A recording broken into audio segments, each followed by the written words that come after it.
इस दुनिया में कोई ग्रेट नहीं है, हेल्प्ड जिनकी सहायता की गई। आमीन। बाइबल बताती कि दाऊद की सहायता किसने की थी? योनाथन ने। कौन था योनाथन? शाऊल का बेटा। शाऊल का बेटा जिसे यह मालूम था कि मेरे पिता के मरने के बाद ये लाखों करोड़ों खरबों रुपए की गद्दी मेरी होगी। उसने कहा, दाऊद मैं ये चाहता हूं कि पिता के जाने के बाद, मेरे पिता के मरने के बाद ये गद्दी तुम्हारी ठहरे। क्यों? क्योंकि बाइबल कहती दाऊद परमेश्वर के मन के अनुसार चलने वाला एक मनुष्य था।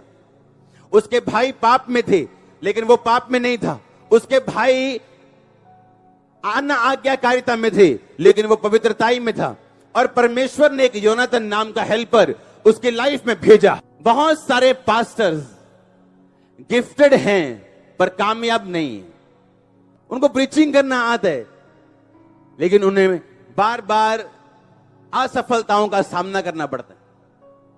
जब तक आपको अपने शरीर, अपने गिफ्ट पर भरोसा है, परमेश्वर इंटरफेयर नहीं कर सकता।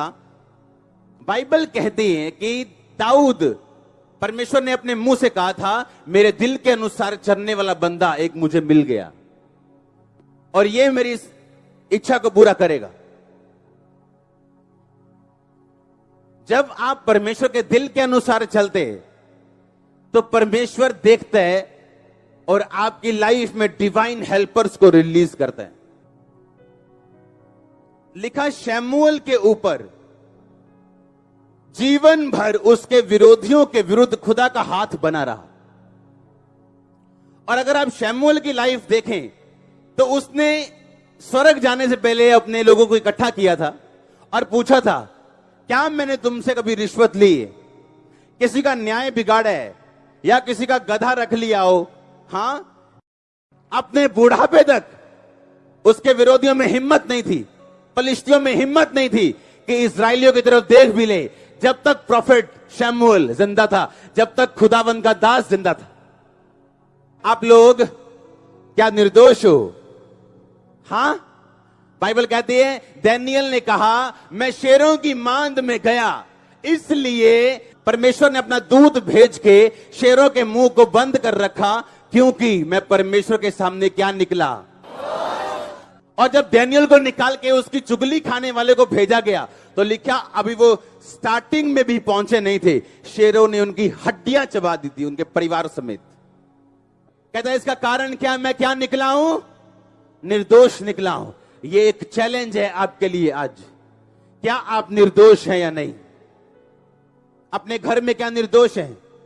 क्या आज चर्च में बैठा हुआ एक पेंटर निर्दोष है जो पेंट का काम करता है? क्या पेंटर हो? हां, जब घर में घुसते हो 4 दिन का काम कितनी देर में खत्म करते हो? 12 दिन में। घर में घुस जाते हो पर निकलते नहीं हो क्योंकि तुम निर्दोष नहीं हो। तुम मिस्त्री हो क्या? हां, घर में घुस जाते हो लेकिन 4 दिन का काम वही 12 दिन में खत्म करते हो क्योंकि तुम निर्दोष नहीं हो। जब तुम निर्दोष नहीं हो फर्क कुछ नहीं होगा। लेकिन एक बुरा दिन आता है धर्मी पे भी और एक पापी पे भी, लेकिन धर्मी बचाया जाता है क्योंकि उसका रिकॉर्ड निर्दोष साबित होता है और पापी उसी संपत्ति, उसी मुश्किल में मर जाता है क्योंकि वो निर्दोष नहीं। क्या आप अपनी फैमिली में निर्दोष हैं?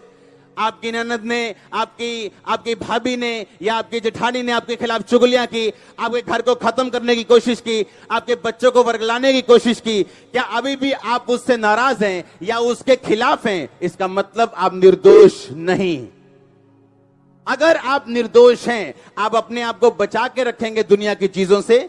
आप अपने बच्चों को खुला तो नहीं छोड़ेंगे कि वो उनको वर्गलाएं, लेकिन आप दिल में कोई भी बुरी बात नहीं रखेंगे, आप दिल में दुश्मनी नहीं रखेंगे, कड़वाहट नहीं रखेंगे। और बाइबल कहती जब निर्दोषता आपकी लाइफ पे आती, एनिमी जितना मर्जी बड़ा हो, वो जितना मर्जी गिफ्टेड हो, जितनी मर्जी ऊंचाई पे बैठा हो, आपका बाल बांका नहीं कर सकता, आपको हिला तक नहीं सकता।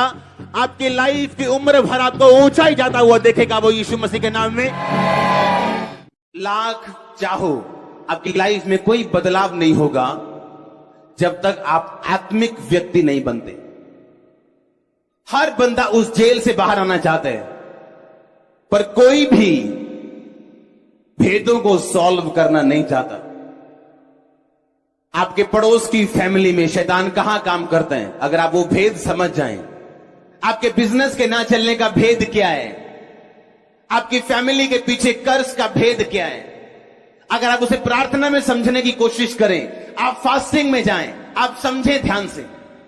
जब मैंने जलंधर में मिनिस्ट्री स्टार्ट की तो लोगों का कहना क्या था, यहां तक कि बिशप्स का कुछ लोगों का कहना क्या था कि जब एक मिनिस्ट्री स्टार्ट होती है, अगर वो एक साल में 100 से अधिक मेंबर से बढ़ जाए तो उसका टूटना लाजमी है, वो टूटेगी ही टूटेगी।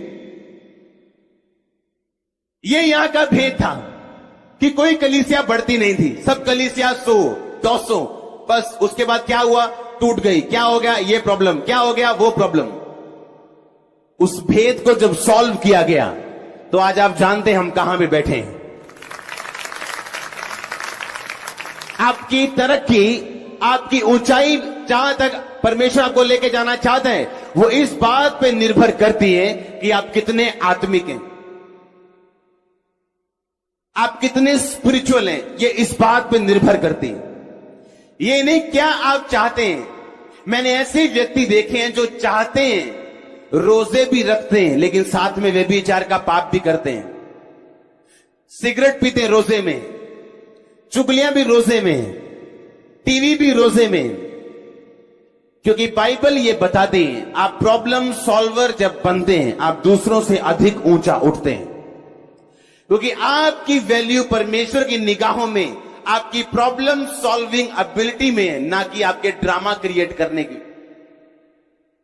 आमीन।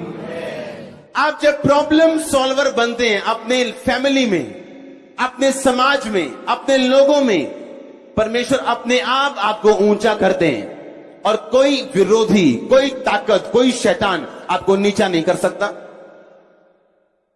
आपकी वैल्यू परमेश्वर की मिस्ट्रीज खोजने में, उसके भेदों की बातों को खोजने में आपकी वैल्यू बनती है उसके पीछे। इसलिए मैंने कहा आत्मिक बनना फायदे का सौदा है। आमीन। क्या सौदा है आत्मिक बनना? वो फायदे का सौदा है। बाइबल बताती यूसुफ ने जब ये मिस्ट्री सॉल्व की और राजे को उसके सपने का अर्थ समझाया तो वो उस देश का प्रधानमंत्री था। जिसने उसको अंदर किया था वो भी उसके नीचे आ गया। 2 साल उसके बारे में कोई बात नहीं हुई, इतना बड़ा मिरेकल करने के बाद भी 2 साल उसकी कोई पूछताछ नहीं हुई। पर एक दिन राजे ने उसके विषय में बात की, आपका फल आने वाला है चर्च, आपकी मेहनत व्यर्थ नहीं है चर्च, आपका फल आने वाला है चर्च, और शैतान आपको मूर्ख ना बनाने पाए, ये मेरी प्रार्थना है। मैंने कहा मैं आपको मसा करता हूं कि शैतान आपको मूर्ख ना बनाने पाए यीशु मसीह के सामर्थ्य नाम में। आमीन। अगर आप बाइबल ध्यान से पढ़ें तो जो लोगों ने मिस्ट्रीज, भेद को सॉल्व किए वो लोग ऊंचे गए। चाहे आप यूसुफ की बात करो, आप डैनियल की बात करो, सेम किस्सा डैनियल की लाइफ में था। राजे को सपना आया, उसने सब पंडित जोशी सब बुलाए, किसी को उसका मतलब मालूम नहीं था। कहते अपना सपना बताओ। राजा कहता मैं सपना भी नहीं बताऊंगा, मैं अगर सपना बता दूंगा तुम कुछ और ही बना के मुझे सुना दोगे। सपना भी तुम सुनाओ मुझे क्या आया, और अर्थ भी तुम बताओ मुझे क्या आया उसका अर्थ। और डैनियल ने अपने लोगों से कहा, क्योंकि राजा ने बोल दिया था कि सब जोशी सब पंडित मरवा दो क्योंकि किसी ने मेरे सपने का अर्थ नहीं बताया, तो डैनियल ने कहा उन तीनों से, शद्रक मेशक अबेदनगो से, कि तुम परमेश्वर से प्रार्थना करो कि वो अपने भेद हम पे प्रकट करे। और परमेश्वर ने डैनियल के ऊपर भेद प्रकट किए। जब वो राजा के सामने गया, उसने राजा का सपना भी बताया, उसका अर्थ भी बताया, और तब से लेके अपने जीवन के लास्ट दिन तक डैनियल को कोई दुनिया की ताकत नीचा नहीं कर सकी। हमेशा ऊंची कुर्सियों पे वो रहा, कोई उसको डाउन नहीं कर सका। आपकी प्रॉब्लम आपका दुश्मन नहीं। आज इस मिनिस्ट्री में 50% लोग इस कारण हैं क्योंकि उन्होंने कुछ नेगेटिव बातें इस मिनिस्ट्री की सुनी थी, और तब मालूम हुआ था कि ये कोई सेवक ही है, और आज वो चर्च में बैठे। तो दुश्मनों का थैंक्स आपको करना चाहिए। वो आपके नुकसान के लिए नहीं, आपके फायदे के लिए है। अब आने वाले टाइम में इस पंजाब में जो क्रिश्चियनिटी की मजबूती आप देखने वाले हो वो हैरान करने वाली होगी।